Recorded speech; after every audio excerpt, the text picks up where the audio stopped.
that could have started a trend. You know, John Cena got a title that was his own, but that's it. You and John. And clearly, you know, you've seen the prototypes. They had a title that was built just for The Rock, but the decision was made, nope, Stone Cold gets his own belt, and then everybody else gets the WWE championship. When you look back on that now, does that make you feel good to know that, yeah, that was special for Stone Cold?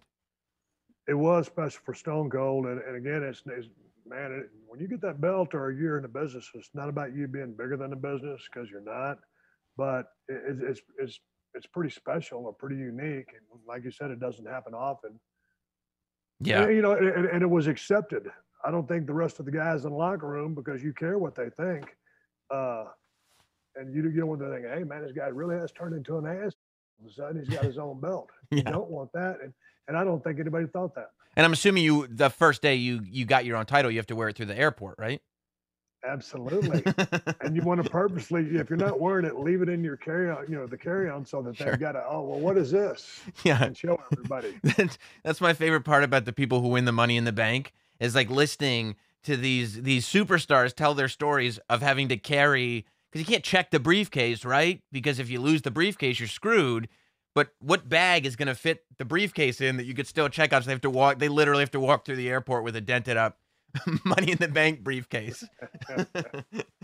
It goes with the territory. Yeah.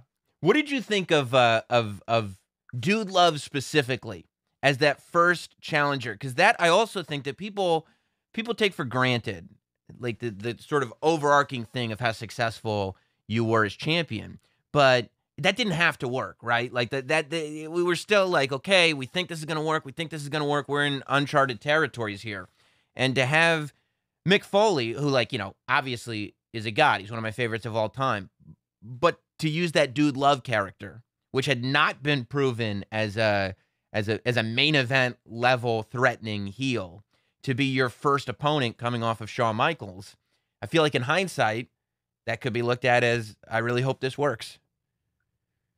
Yeah, but I don't even remember the pitch or how that happened, but I was a huge Mick Foley fan. I'd been a fan of his ever since I first saw him in the Sportatorium or saw him on television, probably before I saw him in person. But I've always been a Mick fan, and we befriended each other in our days in WCW, and then went to WWE, and we spent a lot of time traveling together. And we're two of the cheapest guys in the history of the business.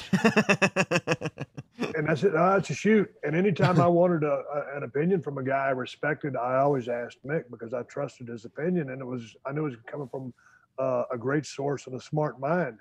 So working with Mick, we always had great chemistry. Mick never phoned it in. He wanted to have the best match on the card, and he always wanted to chip in his ideas, and he had great visions for match and a lot of great ideas, and he would do absolutely anything. And people talk about the crazy bumps. I mean, anything to satisfy that crowd, and I love that about him. So I welcome the opportunity to work with him. Yeah, I mean, and if you go back to those Stone Cold Dude Love matches right after WrestleMania, they're classics. They're awesome.